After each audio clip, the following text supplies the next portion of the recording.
வணக்கம். நீலமலை தொலைக்காட்சியின் நகர்வளப் பகுதி.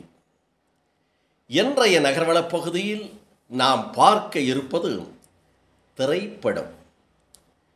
இந்த திரைப்படத்தை பற்றியும் இந்த செய்தியையும் தகவலையும் தந்தவர் நமது நீலமலை தொலைக்காட்சியின் சிறப்பு செய்தியாளர் ஆசா அமீத் அவர்கள். சந்திரசேகர் நாயர் திரைப்பட ஆய்வாளர் இவரோடு இணைந்து இந்த தகவலை தந்திருக்கிறார். புரட்சி தலைவர் பொன்மனச் செம்மல் கொடுத்து கொடுத்து கரம் சிவந்த எங்கள் தங்கம் மக்கள் திலகம் என்றெல்லாம் போற்றப்படுகின்ற புரட்சி அன்றைய நடிகர் புரட்சி தலைவர் அவர் நடித்த நம் நாடு திரைப்படத்தை பற்றி ஒரு தகவலை தந்திருக்கிறார்கள். குறுகிய காலத்தில் எடுக்கப்பட்ட சில படங்களில் நம் நாடு திரைப்படமும் ஒரு சிறப்பான திரைப்படம் என்றும், இந்த நம் நாடு திரைப்படம்தான் புரட்சி தலைவர் அவர்களுக்கு அரசியலில் ஒரு வாய்ப்பையும் அரசியலில் ஒரு வெற்றியையும், அரசியலில் மக்கள் புரட்சி தலைவர் வந்தால் இதுபோல மக்களுக்கு செய்வார் என்று எடுத்துக்காட்டாக அமைந்த ஒரு திரைப்படம்தான் நம் நாடு என்று திரைப்பட ஆய்வாளர் திரு சந்திரசேகர் நாயர் அவர்களும் நமது சிறப்பு செய்தியாளர் ஆசா அமீத் அவர்களும் இதனை தெரிவித்திருக்கிறார்கள். 1969 ஆண்டு எம்ஜிஆர், அன்றைய கலைச்செல்வி, பிறகு புரட்சி தலைவி ஜெயலலிதா அவர்களும் அசோகன் ஆகியோரின் நடிப்பில் வெளிவந்த திரைப்படம் நம் நாடு.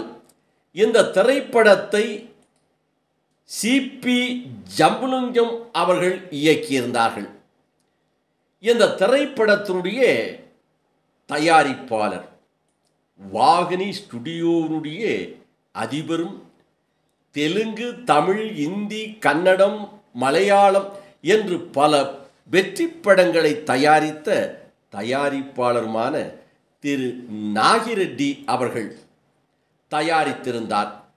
எம்ஜிஆர் சினிமா பயணத்தில் முக்கிய திரைப்படங்களில் ஒன்றாக இந்த திரைப்படம் அமைந்தது என்று சொன்னால் அது மிகையாகாது என்று சந்திரசேகர் நாயர் அவர்கள் தெரிவித்திருக்கிறார்கள். இட்டடித்த 10 பாடல்கள். இந்த படத்தில் இடம்பெற்ற 10 பாடல்களும் டாப்பான பாடல்கள், சிறப்பான பாடல்கள். நம் நாடு திரைப்படத்தில் இடம்பெற்ற பாடல்கள் அனைத்துமே 1969 நம் நாடு திரைப்படம் வெளிவந்த காலத்திலே பட்டி தொட்டி எங்கும் ஹிட்டடித்து நல்ல பெயரை வாங்கி தந்தது என்றுதான் சொல்ல வேண்டும். இன்றைக்கு கூட அந்த பாடல் எங்காவது தொலைக்காட்சியிலோ அல்லது ரேடியோவிலோ எங்காவது பாடினால் இன்றைக்கும் சிறு குழந்தைகள் முதல் வயதானவர்கள் வரை ரசிக்கிறார்கள். அது இட்டடித்த பாடல் என்று சொல்லுகிறார்கள்.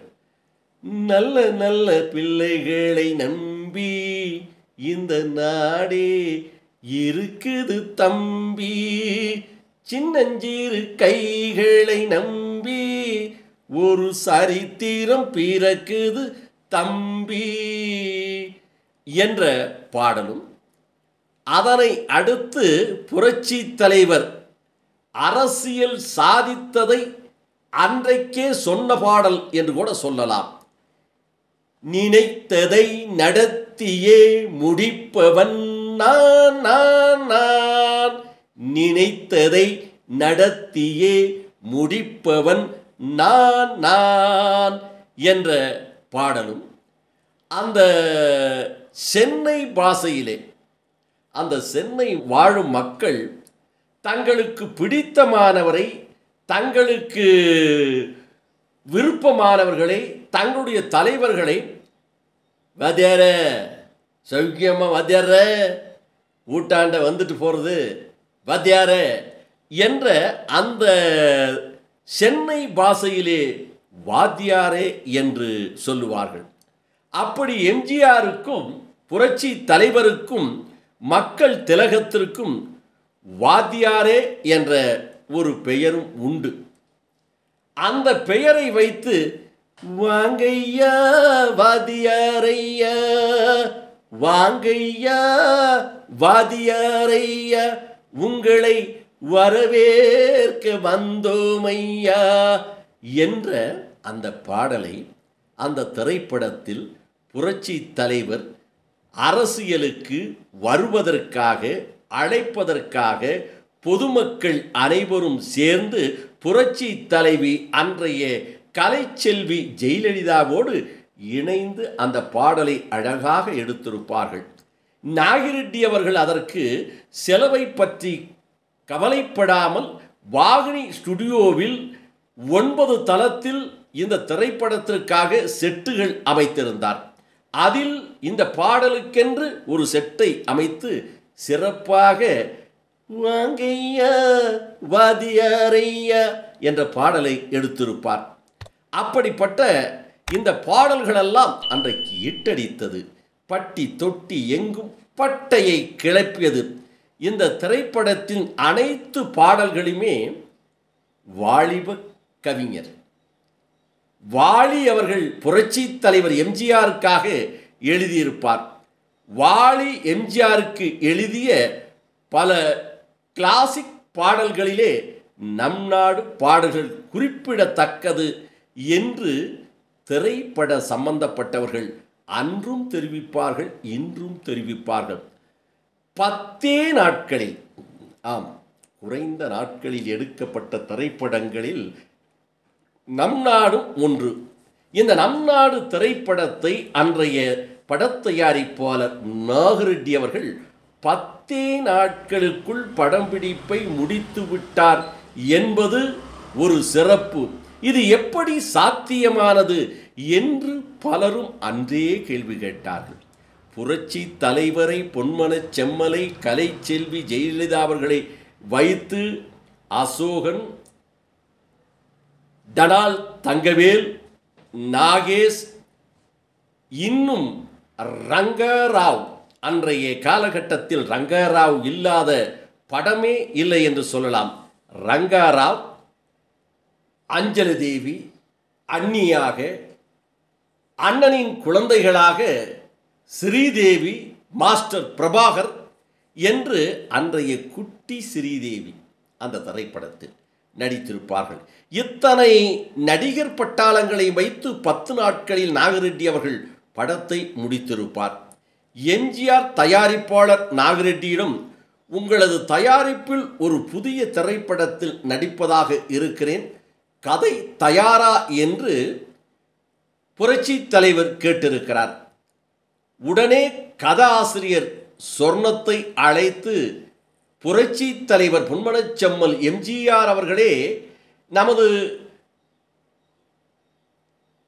படத்தயாரிப்பில் ஒரு படத்தை நடிக்கிறேன், கதை ரெடியா என்று கேட்டிருக்கிறார் என்று படத்தயாரிப்பாளர் நாகிரெட்டி அவர்கள் சொர்ணத்திடம் சொல்லியிருக்கிறார்கள். சொர்ணம் பல கதைகளை கூற அக்கதைகளை நாகிரெட்டிக்கு பிடிக்கவில்லை, அவருக்கு மனதுக்கு ஒப்பவில்லை. அப்போது சொர்ணம் இன்னும் சில நாட்களில் தேர்தல் நடக்கவிருக்கிறது, அதனை மனதில் கொண்டு ஒரு திரைப்படத்தை உருவாக்கலாம் என்று தெரிவித்தார். அன்றைய காலகட்டத்தில் 1970ஆம் ஆண்டு 71ஆம் ஆண்டு தேர்தல் வர வேண்டும். அதை 1969ஆம் ஆண்டு இந்த தேர்தலை வைத்து ஒரு படத்தை உருவாக்கலாம், ஒரு கதையை உருவாக்கலாம் என்று சொல்லியிருக்கிறார். அதனை தொடர்ந்து என்.டி. ராமராவ், தெலுங்கு சூப்பர் ஸ்டார் நடிகர், தமிழகத்தில் எப்படி புரட்சி தலைவரோ அதை போல என்.டி. ராமராவ், அங்கே என்டிஆர் మన தேவடா தேவுடு என்று சொல்லக்கூடிய அளவுக்கு ஒரு சிறந்த நடிகர். என்டிஆர் நடித்து வெளிவந்து கத நாகுடு என்ற திரைப்படம் சிறப்பாக ஓடியது. அது அரசியல் சம்பந்தமான ஒரு கதை என்பதால் அதனை திரைப்படமாக எடுக்கலாம் என்று இந்த படம்பிடிப்பை நம் நாடு திரைப்படத்தின் படம்பிடிப்பு தயாரிப்பாளர் நாகரெட்டி விஜயா வாகினி ஸ்டுடியோவில் நடைபெற்றது. அந்த ஸ்டுடியோவில் 14 படப்பிடிப்பு தலங்கள் உள்ளது. அத்தனையும் இந்த படத்திற்காக தேவையான செட்டுக்களை அமைத்து இந்த திரைப்படத்தின் படம்பிடிப்பு இன்னும் குறிப்பாக நம்முடைய திரைப்பட ஆய்வாளர் சந்திரசேகர் நாயர் அவர்கள் குறிப்பிட்டிருக்கிறார்கள். இந்த நம் நாடு திரைப்படம் காலை 9 மணிக்கு தொடங்கினால் அதற்கு அடுத்த நாள் விடிய காலை 2 மணி வரை நடைபெறும் என்றும் பல நாட்களாக ஸ்டுடியோவிலே தூங்கி விடுவாராம் எம்ஜிஆர். அந்த திரைப்படத்தில் எம்ஜிஆர் சம்பந்தப்பட்ட காட்சிகள் எம்ஜிஆரே இயக்கியிருக்கிறார், டைரக்ஷன் செய்திருக்கிறார். இது நம் நாடு திரைப்படத்தை எம்ஜிஆர் அவர்களே இயக்கியிருக்கிறார். எம்ஜிஆர் இல்லாத காட்சிகளை தான் அந்த திரைப்படத்தினுடைய இயக்குனர் ஜம்புலிங்கம் படமாக்கியிருக்கிறார். இவ்வாறு இரவு பகலாக உழைத்து நம் நாடு என்ற திரைப்படத்தில் 10 ஹிட்டு பாடல்களோடு பல சிறப்பு நட்சத்திரங்களை வைத்து 10 நாட்களில் இந்த நம் நாடு திரைப்படத்தை உருவாக்கியிருப்பதாக திரைப்பட ஆய்வாளர் சந்திரசேகர் நாயர் அவர்கள் நம்முடைய சிறப்பு செய்தியாளர் ஆசா அமீத் அவர்களோடு சென்னையிலே இருந்து இதனை தெரிவித்திருக்கிறார். இதற்கான காட்சி அமைப்புகளை அனுப்பியிருக்கிறார். இதனை நமது செய்தியாளர், ஒளிப்பதிவாளர், எடிட்டர் அவர்கள் அழகாக புரட்சி தலைவனுடைய திரைப்படத்தினுடைய ஒரு கதையை சொல்லுகிறோம் அல்லவா, அதற்கு புரட்சி தலைவனுடைய பெயருக்கு புகழ் சேர்க்கின்ற வகையில் காட்சிகளை சிறப்பாக அமைத்து எந்த இடத்தில் எந்த காட்சிகளை போட வேண்டும் என்று போட்டு இந்த நீண்ட ஒரு உரையை, செய்தியை அழகாக தெளிவாக செய்திருக்கிறார் என்று அவருக்கு ஒரு கைதட்டி ஒரு பாராட்டை நமது திரைப்பட ஆய்வாளர் சந்திரசேகர் அவர்களும் ஆஷா அமீத் அவர்களும் தெரிவித்திருக்கிறார்கள். அதைப்போல நானும் நமது ரசிகர்களும் அவருக்கு கைதட்டி பாராட்டை தெரிவித்து வணக்கம் கூறி விடைபெறுவதற்கு முன்பாக இந்த திரைப்படத்தினுடைய இந்த தகவல்கள் எல்லாம் பார்த்து உங்கள் நீலமலை தொலைக்காட்சியும் உங்கள் நீலமலை தொலைக்காட்சி யூடியூப் பகுதியிலும் கண்டு மகிழ்வதற்கு இதுவரை நீங்கள் NMTV யூடியூப் பகுதியில் அங்கத்தினராக மாறாமல் இருந்தால் உடனடியாக NMTV பகுதியிலே சென்று சப்ஸ்கிரைப் செய்து பெல் பட்டனை அமர்த்தி அங்கத்தினராக மாறினால் இனி என்னை எப்போது வேண்டுமையானாலும் இதுபோன்ற செய்திகளை கண்டு மகிழலாம் என்று தெரிவித்து, இதோடு உங்களுடைய கருத்துக்களை கமெண்ட் என்ற பகுதியிலே யூடியூப் பகுதியிலே கண்டிப்பாக தெரிவிக்க வேண்டும். இப்படி நாங்கள் சிரமப்பட்டு அழகாக இந்த செய்திகளெல்லாம் தருவது உங்களுடைய பாராட்டுக்காக, உங்களுடைய கருத்துக்காக. ஆகவே கருத்துக்களை பதிவிடுங்கள் என்று நீலமலை தொலைக்காட்சி நேயர்களை கேட்டு வணக்கம் கூறி விடைபெறுவது என்றென்றும் உங்கள் நீலமலை அன்பில்